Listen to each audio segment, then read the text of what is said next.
बच्चे को बाइक से टक्कर मारने के बाद बवाल, ग्रामीणों ने रोड जाम कर टायर जलाए। 3 लोगों को पुलिस ने किया डिटेन।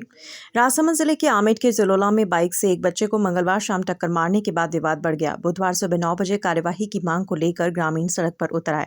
नारेबाजी करते हुए रोड को जाम कर दिया और टायर जलाकर विरोध प्रदर्शन किया। घटना की सूचना के बाद पुलिस और प्रशासन मौके पर पहुंचा।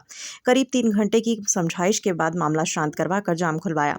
मामले में 3 लोगों को डिटेन किया गया है। जानकारी के अनुसार मंगलवार दोपहर को 10 साल का बच्चा अपने घर लौट रहा था। इस दौरान बाइक सवार 17 साल के लड़के ने टक्कर मार दी और मौके से फरार हो गया। ग्रामीणों ने कार्यवाही की मांग को लेकर पुलिस में आरोपी के खिलाफ शिकायत दी। ग्रामीणों का आरोप है कि शिकायत के बाद पुलिस मौके पर आई, लेकिन बिना कोई कार्यवाही किए वापस लौट गई। ग्रामीणों ने पुलिस पर आरोप लगाते हुए कहा कि पुलिस में आरोपी के खिलाफ शिकायत देने के बाद भी कोई कार्यवाही नहीं की गई। મારું નામ દિલીપ સિંહ ભાટી है। કોણ છોરો કોની हरिजना को देखो काको आयो राते माका धमकी देवा वगैरह में और टक्कर मारी अम्यो नाम है और राते धमकी देवाना आयो सूर्य रवि आयो रवि शराब पी के